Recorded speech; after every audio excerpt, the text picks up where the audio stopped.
నిన్ని అలా జరంత నిమ్మల పడొచ్చు. ఆనలు గెరివిచ్చినాయి, వాగులు వంగుడు తగ్గింది, ఊర్లకు రాకపోకలు నడుస్తున్నాయి.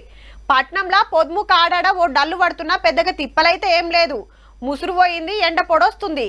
అమ్మయ్యా పిండిన బట్టలు ఆరుతున్నాయని అక్కలకు సుత రంది తప్పింది. కానీ గాళ్ళకు మాత్రం ఇంకా గవ్వే తిప్పలు. ఉత్తరాఖండ్ ల మల్లోపారి క్లౌడ్ బరస్ట్ అయింది. అంటే ఒకటే జాగల బగ్గ ఆనగొట్టుడన్నట్టు. చమోలి జిల్లాల వరద తాకుడు దాకితే ఇండ్లు బండ్లు ఆగమాగం. ఒకళ్ళు జీవిడిస్తే కొట్టుకపోయినోళ్ల జాడ దొరుకుతలేదు. ఉతార్లున్న ఏరియాలు నీళ్లనే ఉంటే వరద తగ్గిన కాడ ఎటు చూడు పెద్ద పెద్ద బండరాళ్లు బురద రోడ్లు కొట్టుకపోయినాయి, బిడ్జిలు ఊడ్చుకుపోయినాయి. అడుగు పెట్టే పరిస్థితే లేదు. జవాన్లు, ఎన్డీఆర్ఎఫ్ టీములు, పోలీసులు బగ్గనే తిప్పలు పడుతున్నారు. మున్పు ఉత్తరాఖండ్ లనే ఉత్తర కాశీలా ఇట్లనే అయ్యే. ఆడ రేవుకు రాక మునిపే మళ్ళా ఈడ గదే పరిస్థితి. ఇగటు జమ్మూ కాశ్మీర్ల సుత దమ్మడ దిమ్మడ ఆనల్ దంచుడు, వరద బురద నూక్కొచ్చుడు. ఈ రెండు రాష్ట్రాలు సుత కొండలు గుట్టల ఏరియాలలో ఉంటాయి.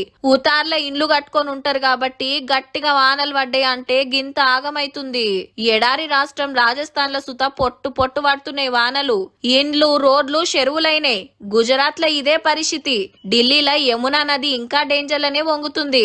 మన తాన 6 రోజులు జోరు చూపించి గెరివిచ్చిన మీది బాజుకు మాత్రం నిమ్మలం లేకుంటుంది పాపం.